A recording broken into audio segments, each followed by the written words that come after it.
Uskup Amboina beri pemberkatan patung Bunda Maria Gereja Langgur.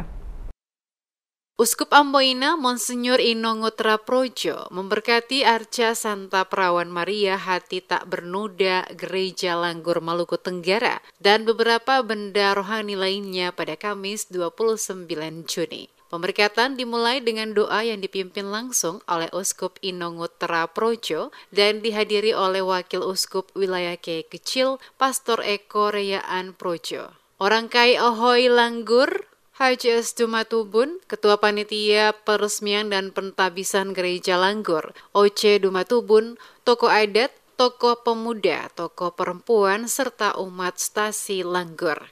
Ketua Panitia Peresmian dan Pentabisan Gereja Langgur, Oce Dumatubun, kepada DMS Media Group mengatakan, sebelum peresmian dan pentabisan Gereja Santa Perawan Maria Hati Tak Bernoda Langgur, dilakukan pemberkatan benda rohani Gereja Katolik. Pemberkatan benda rohani yang diberkati uskup yaitu Arca Santa Perawan Maria Hati Tak Bernoda, 4 patung penginjil, 2 patung malaikat, 14 perhentian jalan salib, dan benda rohani lainnya. Dikatakan setelah pemberkatan, Arca Santa Maria diantar mengelilingi Ohoi Langgur melalui 16 lingkungan sekaligus umat berdoa dan bernyanyi. Setelah itu Arca Santa Maria ditahtakan pada tempatnya di atas depan gedung gereja Langgur, sementara benda rohani lainnya akan ditempatkan dalam gereja dan pagar pintu gereja. Oce Dumatubun juga meminta kepada umat stasi Langgur agar selalu berdoa, bersatu, bergandengan tangan untuk menyukseskan acara peresmian dan pentabisan Gereja Santa Perawan Maria Hati Tak Bernoda Langgur pada tanggal 13 Juli mendatang. Oleh Bupati Maluku Tenggara Muhammad Taher Hanubun dan Uskup Amboina Monsenyor Inongutra Projo bersama 5 uskup lainnya. Jadi hari ini ada 2 kegiatan besar, yaitu yang pertama selain kegiatan rutin penerimaan tamu dari Ohoi juga hari ini ada pemberkatan patung dan benda-benda kelengkapan misa lainnya, kelengkapan liturgi lainnya oleh Bapak Uskup. Dan sore ini jam 3 akan dilakukan perarakan mengelilingi Ohoi Langgur sebelum kemudian patung diletakkan kembali di atas. Ya, alat-alat rohani apa saja yang diberkati tadi?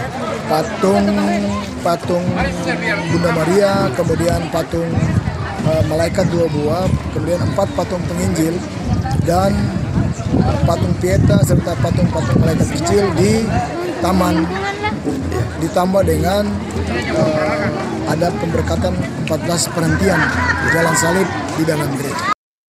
Sementara itu orang Kai atau Kepala Ohoi Langgur, Haji S. Dumatubun menyampaikan ucapan terima kasih kepada Uskup Inongutra Projo yang telah memberkati sejumlah benda rohani dalam rangka peresmian dan pentabisan Gereja Ohoi Langgur. Dikatakan saat ini pihaknya masih menerima kedatangan jalan adat masyarakat dari berbagai Ohoi atau desa untuk mengantar yelim atau bantuan berupa makanan dan minuman. Haji S. Dumatubun menambahkan, yelim merupakan salah satu kegiatan sosial masyarakat Kei dalam membangun tempat ibadah dan tempat umum lainnya yang harus dipertahankan dan dilestarikan dari generasi ke generasi berikutnya sebagai sebuah kekayaan adat budaya dan tradisi masyarakat Kei.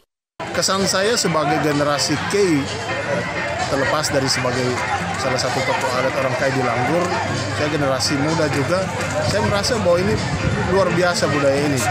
Bahwa Langgur dalam situasi seperti ini menghadapi sebuah acara yang sangat besar seperti ini, karena Langgur adalah pusat gereja Katolik Kei, Maluku dan Papua pada zaman dulu. Lalu dalam acara sebesar ini, begitu banyak orang yang datang memberikan yelim, memberikan sumbangan sukarela sebagai wujud cinta kasih, wujud dukungan kepada kami di Langgur. Dengan menggunakan mobil, Arca Santa Perawan Maria Hati Tak Bernoda, Gereja Langgur dibawa keliling melalui 16 lingkungan stasi Langgur, di mana pada setiap stasi akan disinggahi untuk dilakukan doa bersama dan melanjutkan ke stasi yang lainnya, hingga nantinya kembali ke Gereja Langgur. Sampai dengan saat ini, berdasarkan data di lapangan, pembangunan gedung baru Gereja Santa Perawan Maria Hati Tak Bernoda Langgur telah mencapai 98% 2% masih dalam proses penyelesaian, yaitu penataan benda rohani pada tempatnya dan penyelesaian taman halaman gereja, dan dipastikan penyelesaiannya pada tanggal 5 Juli 2023.